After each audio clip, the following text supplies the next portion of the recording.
जय शिवशंकर मित्रों, मैं हरीश पांडे आज का विषय लेकर के उपस्थित हूँ और आज मैं जानकारी लेकर आया हूँ लोबान धूप के विषय में। क्या फ़ायदे होते हैं लोबान धूप के, लोबान का मतलब क्या होता है और क्या इस लोबान का किसी धर्म विशेष से संबंध है। तो आज मैं इस विषय पर चर्चा करूँगा और आपकी जानकारी बढ़ाऊँगा और इस विषय में अंत तक बने रहिएगा आप लोग, तभी आनंद आएगा। वीडियो अगर अच्छी लगे तो लाइक, सब्सक्राइब और शेयर ज़रूर कीजिएगा। तो चलिए इस विषय को आगे बढ़ाते हैं मित्रों। सबसे पहली बात ये कि लोबान एक शुद्ध 100% प्राकृतिक चीज़ है। ये एक वृक्ष से गोंद के रूप में निकलती है, जिसे सुखा करके बाद में लोबान की धुनी के रूप में लिया जाता है, उपयोग में लाया जाता है। तो ये प्राकृतिक चीज़ है, एक प्राकृतिक संपदा है। इसका किसी भी धर्म विशेष से कोई संबंध नहीं है। बहुत सारे लोग जिन्हें जानकारियों का अभाव होता है, वे किसी धर्म विशेष से जोड़कर इसे देखते हैं और घृणा करते हैं, लेकिन ऐसी कोई बात नहीं है। जो लोग जानते हैं उन्हें ये पता है कि बहुत से ग्रंथों में लोबान का उल्लेख मिलता है। प्राचीन काल में हमारे राजा महाराजे और संत ऋषि मुनि ये लोग अपने आश्रमों में, महलों में लोबान की धुनी का उपयोग करते थे। ये बिल्कुल पक्की बात है। तो लोबान का संबंध किसी धर्म विशेष से नहीं हुआ। लोबान का संबंध, चूँकि जितनी भी प्राकृतिक और भूमिगत चीज़ें होती हैं वो मानव मात्र के लिए होती हैं, किसी धर्म विशेष के लिए नहीं। हाँ, अब लोबान की उपयोगिता किस मामले में है, तो ये लोबान की धुनी प्राचीन काल से ही अपने घरों में दी जाती रही है और आज भी बहुत से घरों में दी जाती है। क्यों? घर के शुद्धिकरण के लिए। जिन लोगों को अपने घर को सुरक्षित करने का मंत्र न पता हो, विधि विधान न पता हो, अनुष्ठान न पता हो, उनके लिए सबसे सिंपल सी चीज़ है प्रतिदिन सायंकाल को घर में लोबान की धुनी देना।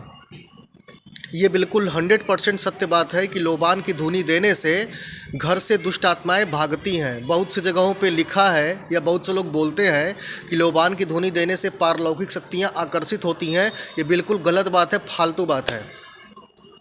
आप निश्चिंत होकर के अपने घर में प्रतिदिन सायंकाल को लोबान की धुनी दे सकते हैं। लोबान की धुनी दे दें या लोबान की धूप भी है, धूप बत्ती, वो भी आप यूज कर सकते हैं। इससे आपका घर बिल्कुल शुद्ध होगा। कई बार वास्तु की दृष्टि से घर गलत बना होता है और उसके परिणाम हमें भोगने पड़ते हैं, रोग बीमारी क्या क्या, और हम अपनी समस्याओं का रूप समझ नहीं पाते, यहाँ वहाँ भटकते रहते हैं। होता है वास्तु दोष और हम समझते हैं कि प्रेत बाधा है, तंत्र बाधा है। तो इस कारण से भी हमारे जीवन में कई परेशानियाँ आती हैं। तो लोबान का धुआं देने से, धूप देने से होता क्या है कि वो वास्तु दोष बिल्कुल ठहर जाता है। उस कमरे की मूलभूत संरचनाओं में, यानी कि संरचना की जो ऊर्जा है, उस ऊर्जा में परिवर्तन आ जाता है और धीरे धीरे वास्तु दोष की नकारात्मक ऊर्जा समाप्त हो जाती है। घर में बड़े से बड़ा प्रेत भूत आकर के बैठा हो, वे भी घर से बाहर भाग जाते हैं। इसमें आपको किसी भी विशेषज्ञ से पूछने की ज़रूरत नहीं है। आप बड़े निश्चिंत होकर के घर में लोबान की धुनी दे सकते हैं। दूसरी बात ये कि लोबान की धुनी देने का एक नियम होता है। नियम ये है कि अगर आप देना शुरू करते हैं तो बिना नागा किए लगातार 40 दिन या लगातार 3 महीना आपको देना है। नागा मत कीजिएगा। इससे होता क्या है कि जो बाधाएं धीरे धीरे कमज़ोर पड़ रही होती हैं, नष्ट हो रही होती हैं, आप बीच में अगर गैप कर देते हैं तो वे फिर से अपनी ताकत बढ़ा करके आप पे टूट पड़ती हैं। बस यही समस्या होती है। तो आपको लगातार देना है, अनवरत, बिना रुके। ठीक है।